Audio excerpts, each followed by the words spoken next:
अस्सलामु अलैकुम नाजरीन, नूरानी खबरों में आपका खैर मकदम है। नाजरीन, राहत इंदौरी साहब नहीं रहे। इंदौर के एक अस्पताल में उन्होंने आखिरी सांसें ली। करीब 70 साल के राहत इंदौरी शायरी की दुनिया के वो नाम थे जिसे हर पढ़ने, लिखने और सुनने वाला मंच पर देखना और सुनना चाहता था। लोग घंटों उनके शायरी सुनने के लिए इंतजार करते थे। वह एक ऐसे शायर थे जिनकी शायरी में बगावत थी और बेपनाह मोहब्बत भी।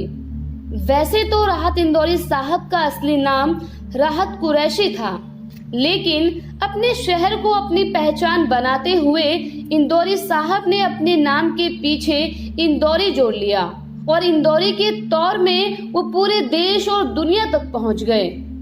डॉक्टर राहत इंदौरी उर्दू के प्रोफेसर रहे थे।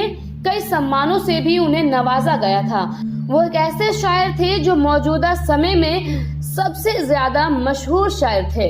नाजरीन, बड़ी हैरत की बात है कि हिंदुस्तान की सरजमी को, यहाँ की कला को, यहाँ के टैलेंट को दुनिया के कोने कोने तक पहुँचाने वाले राहत इंदौरी साहब के इंतकाल के बाद देश के प्रधानमंत्री नरेंद्र मोदी ने ट्वीट कर श्रद्धांजलि देना भी मुनासिब नहीं समझा। नाजरीन, जब राहत इंदौरी के इंतकाल की खबरें सोशल मीडिया पर आई तो कई ऐसे लोग भी थे जो इंदौरी के इंतकाल की खबर पर भी अपनी जाहिलियत जाहिर कर रहे थे। इस तरह के लोग साबित करते हैं कि हम इंसान नहीं जानवर हैं, हम शैतान हैं। आप वीडियो में देख सकते हैं कि कैसे एक शख्स जिसका नाम सचिन चितौड़ा है, वो लिखते हैं कि फैलेगा कोरोना तो आएंगे हम भी जद में, किसी के बाप का वेंटिलेटर थोड़ी है। फिर लिखते हैं कि कोरोना पॉजिटिव इंदौरी। एक और शख्स लिखते हैं कि दुआ अमित शाह की मरने के लिए भी हो रही थी, कबूल राहत इंदौरी के लिए हो गई। इसके बाद इस ट्वीट को भी देखें जिसे ऋषभ जय बोराना लिखते हैं, हम भी आ गए इसकी चपेट में, किसी के बाप का कोरोना थोड़ी है। वही एक शख्स राहत इंदौरी पर इल्जाम लगाने से भी बाज नहीं आया और उस शख्स ने लिखा, इस शख्स का नाम शिवांग है।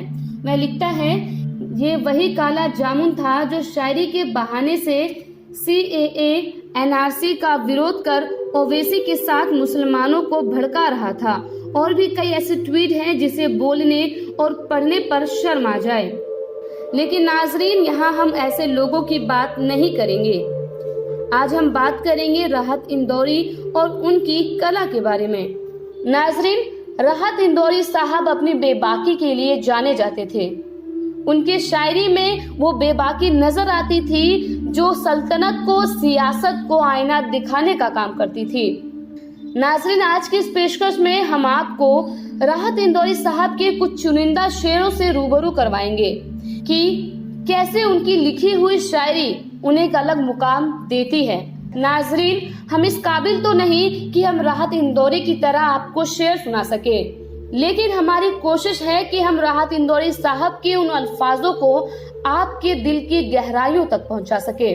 नाजरीन, जैसे ही दुनिया को राहत इंदौरी साहब के इंतकाल की खबर मिली तो सबसे पहला शेर जो हमारे जहन में आता है वो ये कि मैं मर जाऊं तो मेरी एक अलग पहचान लिख देना, मैं मर जाऊं तो मेरी एक अलग पहचान लिख देना, लहू से मेरी पेशानी पर हिंदुस्तान लिख देना। इस शेर के चंद अल्फाजों से हमें राहत इंदौरी साहब की अपनी वतन परस्ती और सरपरस्ती से वो मोहब्बत की झलक दिखाई देती है जो हर हिंदुस्तानी को फख्र महसूस करवाता है, चाहे वो हिंदू हो या मुसलमान। नाजरीन, राहत इंदौरी साहब को हुकूमत के खिलाफ लिखने के लिए भी जाना जाता है। देश में जब संशोधित नागरिकता कानून और राष्ट्रीय नागरिकता पंजीकरण के खिलाफ आंदोलन किए जा रहे थे तो राहत इंदौरी साहब के शेर के चंद अल्फाज जो है बहुत ज्यादा मशहूर हुए थे।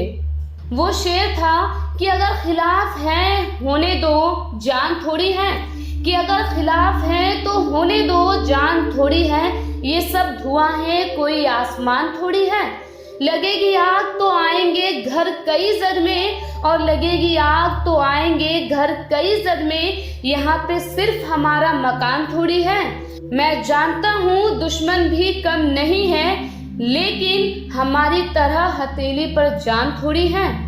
हमारे मुंह से जो निकले वही सदाकत है, हमारे मुंह से जो निकले वही सदाकत है।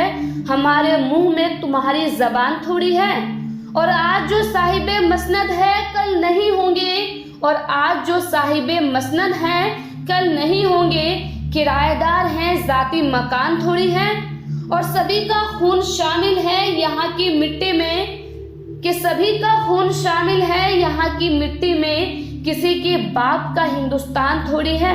नाजरीन, इस शेर के आखिरी अल्फाज हुकूमत को आईना दिखाने का काम करते हैं। नाजरीन, अब रुख करते हैं राहत इंदौरी साहब के अगले शेर की ओर। अंदर का जहर चूम लिया तो धुल के आ गए, अंदर का जहर चूम लिया धुल के आ गए। कितने शरीफ लोग थे सब खुल के आ गए। सूरज से जंग जीतने निकले थे बेवकूफ, और सूरज से जंग जीतने निकले थे बेवकूफ। सारे सिपाही मोम के थे घुल के आ गए। मस्जिद में दूर दूर कोई दूसरा न था, और मस्जिद में दूर दूर कोई दूसरा न था। हम आज अपने आप से मिलजुल के आ गए। नींदों से जंग होती रहेगी तमाम उम्र, आंखों में बंद ख्वाब अगर खुल के आ गए। नींदों से जंग होती रहेगी तमाम उम्र, आंखों में बंद ख्वाब अगर खुल के आ गए। सूरज ने अपनी शक्ल भी देखी थी पहली बार, आईने को मजे भी तकाबुल के आ गए।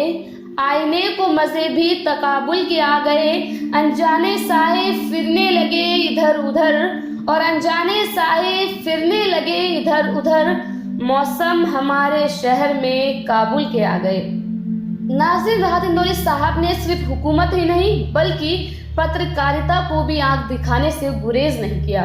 हमारी अगले शायरी में हम आपको राहत इंदौरी की वो बेबाक शायरी सुनाएंगे जिसने पत्रकारिता को भी कटघरे में खड़ा किया था कि सबकी पगड़ी को हवाओं में उछाला जाए, सबकी पगड़ी को हवाओं में उछाला जाए। सोचता हूँ कि कोई अखबार निकाला जाए।